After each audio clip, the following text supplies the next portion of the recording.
I invited my coworker to my home for dinner, whom I thought was my friend, and he sabotaged my relationship right in front of me. Part 2. I dropped to the sofa in disbelief as the sound of the empty house rang loud in my ears.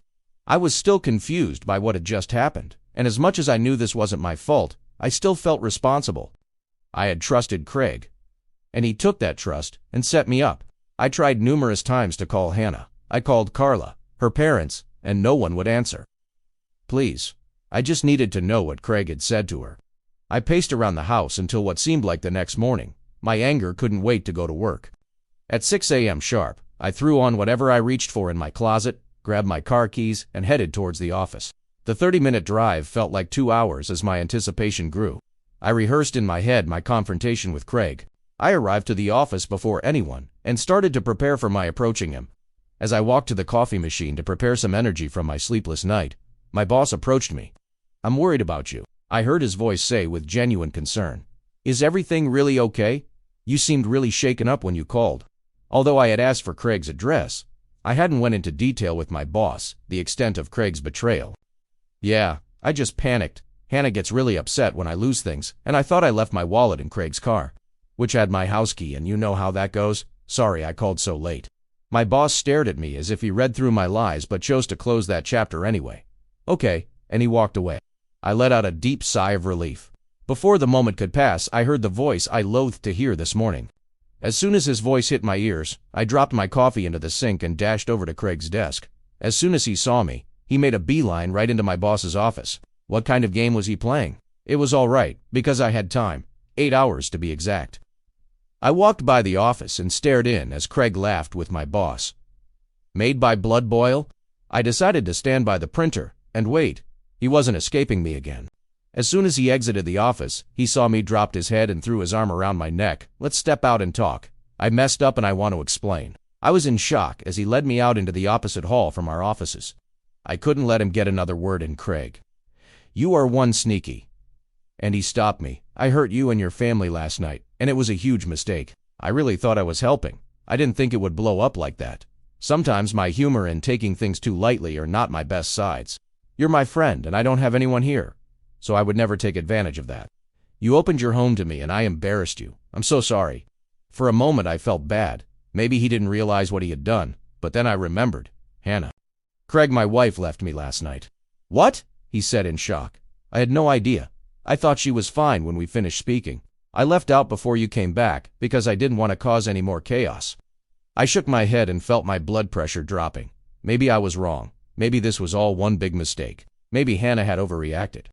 I got through work in a somber mood and left early in hopes of catching Hannah at home. When I arrived home, she was sitting at the kitchen table with our photo album. She was silently turning the pages. I walked closer to her and touched her head. She flinched away. "What happened, Hannah? Why did you leave like that?" She never looked up at me. She just commented, "I know this isn't the life you want, and if you feel pressured, just tell me. But using a stranger to mock me, that is just cruel." I leaned in to comfort Hannah and talk to her about everything Craig had mentioned that night. "I understand, but I'm still hurt," Hannah said, and she grabbed her blanket and slept on the couch that night. This continued through the weekend and into the next week, and I was a mess. We had never not slept in the same bed or moved like strangers through the house we shared. I did everything to show her I wanted this relationship and our family. I cleaned the house. I cooked every night. I bought flowers, fixed all the projects left undone due to my long hours. I tried everything. Before I knew it, Monday rolled around and it was time to head back to work. Monday morning came, and I just couldn't do it. I couldn't face anyone in the office, especially not Craig. I called the office first thing, and Craig answered my boss's phone. "Ugh, Craig." "Yeah, hey, good morning. How's it going? You doing all right?" His voice still irked me. "Where's Mr. Fenter? I need to speak to him." "Oh, he stepped out for a moment. Had a client show up really early? I can leave a message for him." I thought it was strange, but I didn't have the strength to deal with Craig any longer. "Tell him I won't be in today. I'm not well." Craig's voice dropped. "Aw, sorry, bud. I'll let him know, and let me know if you need anything." I just hung up without a goodbye. Monday turned into Tuesday, and by Wednesday I was forced to find my motivation to return to the office. I needed to plan for the pitch on Thursday with the team, rehearse, and present to my boss before the final client meeting. I arrived to the office around 10 a.m., and I could hear the ruckus at the door before I entered. As I walked in, my coworkers were gathered around laughing and high-fiving, Craig in the center of them. "Hey, winner," Craig said to me with a smiling face. "Welcome to the winning team." I was confused on what was happening as much as I wasn't in the mood. Sherry, my boss's daughter, walked over to me and asked to speak to me alone. "Sure," I said. "Now, you have been like family to us for many years. But when Dad heard you bailed at a time like this, it was heartbreaking. I really wanted to see you grow with us. But now I'm not sure I can back you in this. You lost my trust. Craig really saved you." "Wait.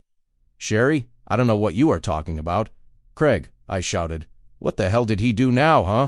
"I'll make him pay this time." Sherry stared at me in shock as I raised my voice at her. She stepped back, frightened, and Mr. Fenter appeared out of nowhere. "I think you should maybe take some time off. I had my concerns about you, and now you are yelling at my daughter in the office." "Mr. Fenter, just tell me what happened. This makes no sense." Craig walked over at that moment and tried to intervene. "Let's just step outside," he said to me. Again, he reached to put his arm around my neck again to lead me out. And I snapped, "Get your damn hands off me, Craig, or I will lose it." The whole office went silent, and Craig stepped back. He looked at my boss and nodded his head at him like he was speaking a secret language to him. "Leave now," Mr. Fenter said, "or security will help you do so." I was humiliated. I ran out of the office as quickly as I could. Almost sobbing, I called Hannah right away and explained everything. "Something is wrong, honey," she said, sounding as concerned as I was, "and you better get to the bottom of it soon, or Craig is going to destroy everything." Comment below, follow, subscribe, and share for part 3.